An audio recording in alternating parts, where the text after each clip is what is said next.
became king of the birds.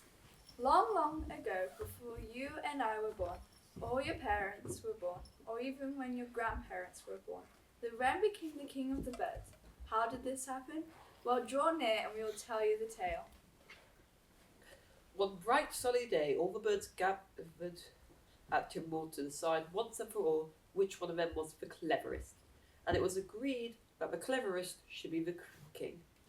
The sky was black with them, big and little, and soon all had gathered together. Everywhere sat groups of birds, cooing, scolding, or sleeping.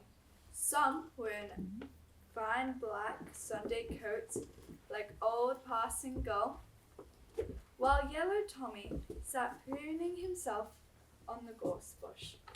Old Greyback the crow sat on a rock, silent and watching, and above was a bright blue sky in which hung motionless the broad-winged eagle. The corncrake began to speak.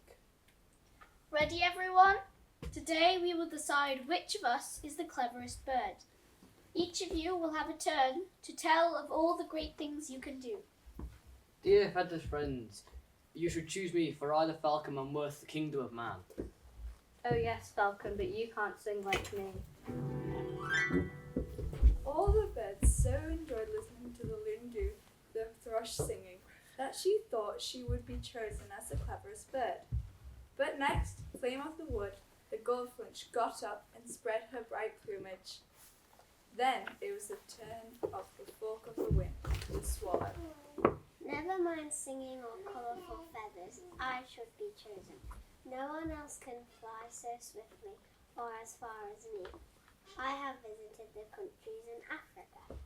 Yes, but can you carry heavy silver coins like me? Let the curlew be poor or fat.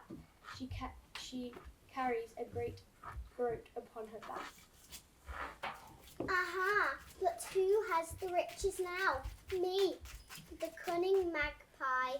I love bright and shiny things, and I can hide them easily beneath my wings. Ha ha ha! Not so clever now, are you, magpie?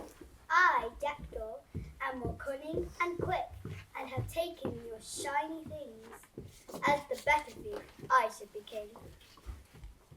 Enough, enough! We don't want a thief for a king.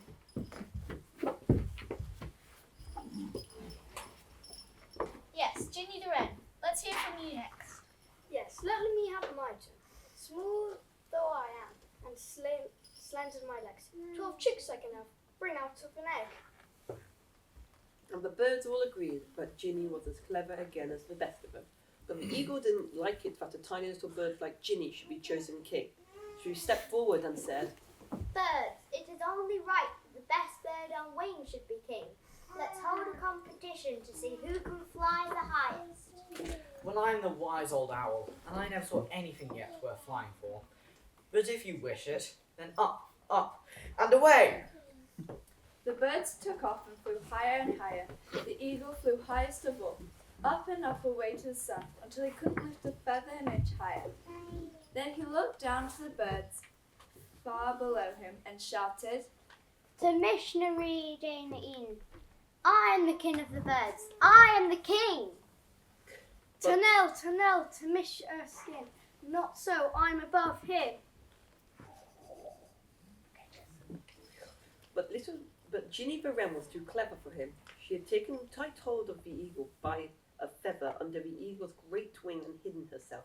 She had flew on top of his head and called out, Tunnel, tunnel, Hanel, Hanel, to mish her skin.